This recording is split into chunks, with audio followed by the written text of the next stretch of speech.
What up, homie? This is Caleb Jones, and this is the Alpha Male 2.0 podcast, where we talk about location-independent income through our own location-independent Alpha 2.0 companies, dating multiple attractive women, the freest lifestyle a man can possibly live in the collapsing modern era in which we find ourselves. I get a lot of questions from many of you wanting specifics on my FBs. Where are they? How many are they? Which ones are sugar babies? Which ones are not? How do you schedule that with your wife? How do you do all that? How do you manage that when you travel so much and you're in all these different countries? How do you maintain FBs in other countries? How do you do all this? Can you give us specific examples, Caleb? So, in this podcast, I will do my best to give you some information. I cannot be 100% specific, and I will, for several reasons, which I will enumerate in a minute, but I will do the best I can. Now, one thing is, if you want all the details, where I'm just completely unfiltered and I can just answer any question you want about my life, join the UMS program. What's the website for that? It used to be called the SMIC program. So I'm gonna give you the old website, which will forward to the new website. I don't know what the new website is. I think it's UMS, I don't remember. So if you go to joinsmic.com, okay, that will forward you to the UMS. That is the Unchained Man Society. It's a membership program where you get like hundreds of hours of content in terms of how-to content, business, dating, all that stuff. And you get like 4 meetings, live meetings a month. One of them is with me where I do a whole open Q&A and I tell you everything. On those Q&As, I can tell you everything because it's private. So I'm limited to what I can say here publicly, but I will do my best. So first, let's talk about how I manage this with my wife. I have mentioned this many times before. What I do is, and I do this as a courtesy to my wife, I don't have to do this, but I do this, is that whenever I see an FB, or I put it in the schedule, so first of all, I schedule everything. I'm a very scheduled person. I run companies, I travel, I need to be very regimented scheduled. So everything is scheduled, including my sex life. So if I see an FB, I put it on my calendar. We have an internet, cloud-based calendar, and I share it with my wife. She has her own calendar. And so I can see her calendar, she can see my calendar, okay? We're on the same calendar because we're married. That's how it works. And so when I see an FB, I literally put an appointment for 1 hour, and I put FB in there so she can see there's an FB. Now, why do I do that? Do I have to do that? No, it's not required in our marriage. I do that as a courtesy to my wife. Now, why do I do that? I've mentioned many times before, Pink Firefly is the type of woman where the more she's aware of the information, the less jealous she becomes. When she doesn't know what's going on, she gets more jealous. Most women are the opposite. Most women in non-monogamous relationships, certainly non-monogamous marriages, are the opposite. They're like, I don't want to know. I don't want to know anything. I don't want to hear their names. I don't want to hear shit. I was just talking to someone who I know very well, and his girlfriend is like this. I don't want to know a single fucking thing. Don't mention, I'll be pissed. The woman I was dating before Pink Firefly was like that as well. I don't want to know anything. And those are women where if they find out more information, if you tell them, they get more jealous. You got to figure out if you have an OLTR, high-end MLTR, someone serious in your life, you got to kind of figure out what category she's in, right? Pink Firefly is very much the category of the more she knows, the more relaxed she gets. When I show her pictures of these women and describe the women, and she can see when I'm seeing them, and she goes, oh, okay. She doesn't love it. She doesn't love it, but she relaxes a bit. If she feels like I'm hiding this from her, then she gets more jealous, okay? So that's what I do with her. Now, for the next few months, those you know already know this, she's going to be in the United States the next few months, at least. And so I'm here in Dubai alone right now. And so I will still put that in my calendar, even though it's kind of useless, but I got to do that for her, just so she can relax and know what's going on. So that's how I do this. And so it really doesn't matter, by the way, if I'm traveling or not. I just do this. Now, sometimes we've had this argument, not an argument, discussion, where when I travel, I will just forget to put it on the calendar because I'm traveling. I'm just kind of out of my element. And she's like, so did you see any FBs last week? I said, oh, yeah. She's like, well, why didn't you put it on the calendar? I said, oh, I forgot. She's like, I told you to put the FB on the calendar. All right, I'll put it on the calendar. So, and again, to be clear, I don't have to do this. I could go tell Pink Firefly to fuck off, and she would deal, but I do this because I love her and I want her to be jealous. So this is an example of a system you can use if you have a serious relationship in your life. Gauge how much information she wants, and then follow through on that, okay? Because you want harmony in your marriage. or relationship or live-in relationship or girlfriend or whatever you're doing. Okay. All right. Now, FBs. So let's cover several different countries. So obviously I have a gigantic mountain of FBs in the United States. I have a huge roster of women I've built up over there over the past 16, 17 years. Now, do I see all those women still? No, because we're going literally back all the way to 2007. A lot of those women have moved away. A lot of those women are too fat. A lot of those women are married, although that doesn't make a lot of difference sometimes. Long-term monogamy doesn't work. So what I have is, let's see, let me try to give you a specific number here. I should probably pull up my spreadsheet, but I'm trying to do this by memory. I have about, I would say 1, 2, 3, 4, 5, 6 different women there who I can still see when I go there. They're available, they're in those locations, they're single or willing to cheat on their boyfriends or in open relationships, one of those three. It's one of those categories, right? She's either single, if she's seeing you as an FB, she's either single, she has a boyfriend or husband she's cheating on, usually a boyfriend. I don't sleep with married women. I think that's too much room for drama and problems there, so I don't do that. But with boyfriends, fine, because especially younger girls, the word boyfriend doesn't mean anything. So she has a boyfriend she's cheating on, or very common now with Gen Z girls and a lot of millennial women, non-monogamous. They just tell their, especially if it's sugar daddy stuff, they'll say to their boyfriend, hey, you're a poor loser, so I'm gonna go hook up with this guy, and this way it goes. They go, oh, okay. So those are about 6 women. Now, does that mean I see all 6 women every time I go to the United States? Of course not. I'll see one of them. Maybe 2 if I'm there for a few weeks, maybe. Now, the thing about that is, I am slowly divorcing the United States. Every year, the number of days I spend in the US drop. So far this year, as of today's date, this is September, I have spent exactly 38 days in the United States. That's my record so far. And I'm gonna go back, I'm gonna be in Dubai now for the rest of the year, minus I will go see my parents, my family, and my wife at Christmas for a few days, maybe 5 days. So it's 5 plus 38, 43, okay? So I will be in the United States a grand total of 43 days in 2023. That's the lowest yet. Every year that number drops a lot. It used to be, first it was like 113, then I got it down, I think 98 last year, and now it's gonna be 48 this year. Next year it's gonna be even lower than that. So that means that these women in the United States are gonna slowly just kind of float away. Caleb, will you fly women to where you are? Well, I could do that. I've thought about it, but I don't think my wife would like that very much. So no. Plus, why do that when I have FBs wherever I am? I have FBs in Paraguay. I have FBs in Dubai. Why would I do this? So, I could, but I'm not going to.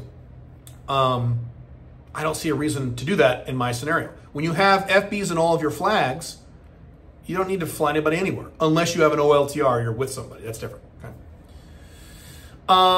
So that's the United States.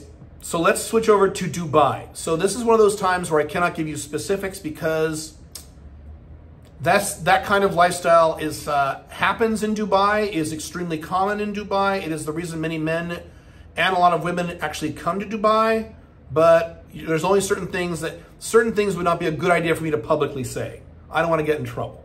So suffice it to say that I have some people I know in Dubai, definitely more than one. Some of them are year-round. Some of them are only during the winter because a lot of women, like from Europe, will come in the months where Dubai is nice, and they'll go back when the months are bad. Cannot give you any details on those women. Sorry. Join the UMS program. I can tell you whatever you want. Okay? All right. Paraguay. I've been very open about this. I have an entire harem of women. I have about, let's see, the number fluctuates. Let's see. So about, let's see, 1, 2, 3, 4, 5. So 4 women I would consider a regular. I just added a new one, when I was in Paraguay last, but it's not someone I'm very excited about. So I'm just going to kind of stick with and so something I'm doing, I just talked about this on my other podcast, Sovereign CEO podcast, where I'm trying to simplify my life. And so that means less women in the same number of locations, but less women. I don't need 5, 6, 7 women in every country I go to. I just don't need more. So this is just a holdover from my prior lifestyle. So 2 is plenty. 2 solid ones I can rely on are plenty. So that's something else. is that, and you can think about this, if you're an older man who has kind of been around the block, and or maybe you have an OLTR wife, if you nail down 2 solid, reliable, and that's the iffy point, solid, reliable FBs in all of your flags, you're good to go. You don't need 5, 6, 7, 8, 9 girls. Now, if you're a younger guy, 20s, 30s, and having fun, dude, have 100 girls per city. Do whatever you want. Have fun. You older fuckers like me, you've been around that, you don't really need that in your life anymore, 2. So that's kind of what I have in my head going forward for next year, 2024, is to knock all these numbers down to 2 solid, reliable FBs per flag. Just 2. That's it. And if a third one comes in and leaves just as a sporadic person, fine. I'm not going to say no necessarily. Or I might say no. It depends on how busy I get. But 2. So that's kind of what I'm working on now in terms of simplifying my life is 2. So Paraguay, that is definitely what I'm looking at. I'm looking at, I have one primary FB down there, who I consider like the main FB. And I have another, 3 that are very regular. And then I have 1 or 2 sporadic ones. One I actually stopped seeing. It was a sugar daddy thing. She kept asking for money and I told her to fuck off. So that's unusual. I don't usually have that problem. But so that's Paraguay. I'll talk about sugar daddy versus non-sugar daddy in a minute. Let's see. Mexico. Interestingly, I've mentioned this before. I have no regular FBs in Mexico. None. Isn't that funny? The reason for that is every time historically I've been to Mexico, except for the last trip I made, I go with Pink Firefly. So if she's with me, I'm not like looking to bang a bunch of FBs. I got my wife, my smoking hot wife with me, so I'm good. Now, that doesn't mean that other things can happen. Pink Firefly likes to watch with other women, blah, blah, blah, blah, blah. So I just have not gone out of my way to establish a bunch of FBs in Mexico. But that is on my to-do list because that is one of my flags. So on my to-do list in Mexico is 1 or 2, ideally 2, but let's say 1 to 2 solid, reliable FBs in Mexico. Even if it's sugar daddy, that's fine with me. Okay. The only other thing I've thought about in terms of Mexico is I don't want to do this, but I could, when I go to Mexico, especially if I'm there without Pink Firefly, or even with Pink Firefly, I could fly up women from Paraguay to Mexico, see them in Mexico, and they go back to Mexico. That way I wouldn't have to get new ones in Mexico. That may not be worth it. I don't see the point, but I don't know. And also, again, Pink Firefly is very uncomfortable with this, so I'd have to make sure she was cool with that. It's just the concept of me flying women around makes her very uncomfortable because it seems like more of a relationship more than an FB. It seems like a girlfriend. I'm like, well, what if I do it with 20 different women, which I would do. Big jokes. Let's see. Now, let's talk a little bit about sugar daddy versus non-sugar daddy. First, let's cover the baseline of what is allowed under the Alpha 2.0 model, okay? Hardcore. I've been very clear about this, and I've been 100% clear about this since the day I started talking this 16 years ago, decade plus before I ever did one bit of sugar daddy game. I've been consistent about this then and now. If you're a man, you do not pay for sex ever, unless you match 2 criteria, and you need both these criteria. Criteria 1, you have the ability to get to sex with attractive women without paying for it. You know you have enough game to go out in the real world, get laid with cute girls, not supermodels, but not fat, ugly girls either. Cute girls, cute to you. Remember I talk about ugly, average, cute, hot. So at least cute to you. You know how to do that without paying anybody. Okay? Because if you start paying women for sex and you don't have that ability, you're going to take your self-esteem and mash it into the ground and destroy it. You're going to start wiring in your head, women only like me if I give them money. My God, that is the worst thing you can do for your self-esteem. It's a terrible idea. Awful. Don't fucking do this. Okay, so that's requirement number 1. You need this requirement first, okay? Requirement number 2. In addition to number 1, you make plenty of money where paying women, sugar daddies or hookers. I don't like hookers. That's not my thing. Sugar babies, fine. You are able to pay these women and you don't see any difference in your financial life. Okay? So if you're making $45,000 a year, you should not be paying some chick $250, $300 to have sex with her. You can't afford it, motherfucker. What are you doing? Are you insane? Raise your fucking income. No. So this is a realm, sugar daddy game is, as I said 10,000 times, is a realm for older men who have more money, who are very sexually experienced. That's who it's for. If you're a young guy in your 20s or 30s, banging hookers or sugar and going on seeking arrangement, you're on the complete wrong path. I didn't do this, okay? I only started doing sugar daddy game. I've been doing alpha male 2.0 for about 16, 17 years. I only do sugar daddy game for the past 4 or 5. Before that, I didn't spend a single penny in terms of paying women for sex. And I had sex with a lot of women. Go look at my old blogs, okay? So, with that with that aside, the majority today for me at where I am in my life right now, high income, very sexually experienced man who is very, very busy. Okay, I work, especially these days now, I'm working 10, 12-hour days, 7 days a week. Don't have a lot of time to fuck around, literally, okay? Busy, high income guy. I'm married. That's the other thing too. I'm married, so it makes my wife feel a little better. Sugar daddy game makes my wife feel a little better because she feels like, well, they're only seeing me for money. And so that makes her a little less jealous, okay? So with all that, I would say, let's see, I would say about 70, no, more now, 80, 85% of all the women I see outside of Pink Firefly are some sort of sugar daddy thing. Various different variations of this. Sometimes it's a little money, sometimes it's more money, sometimes it's, depends on the scenario, depends on a lot of factors. So that helps in terms of retention, keeping these women around, because they know they're going to get paid. So that does help. I have extensive resources in the UMS program and on my books and my blogs talking about how you maintain FBs when they're not sugar baby in other countries, because I've done that for years and years as well. Okay, so ways to do that. You have to make sure, I'll summarize the basics. You got to make sure you contact them occasionally, not every week, not every day, my God, no, okay? But once every several weeks, hey, how's it going? That's all you got to do. Send her a quick, hey, how's it going?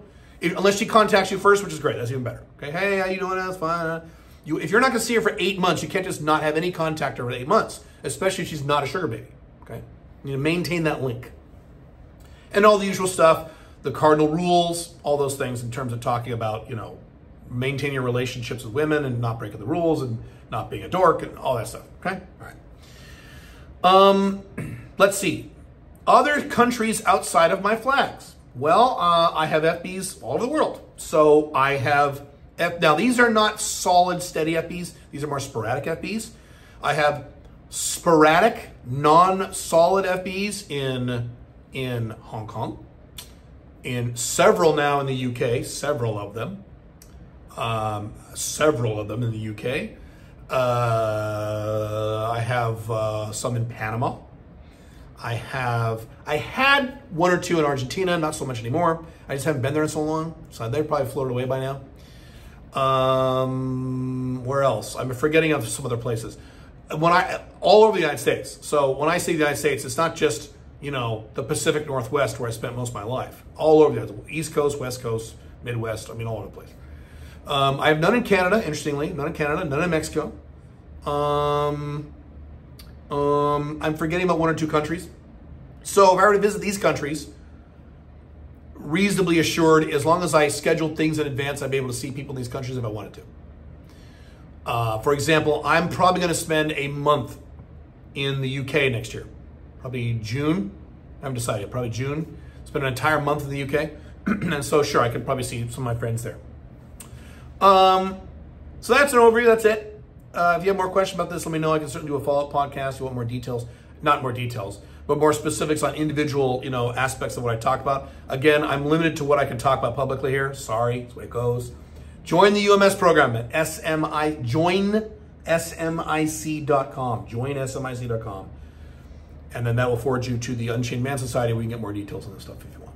Cool? Cool. All right. That's it. Have fun. Bye.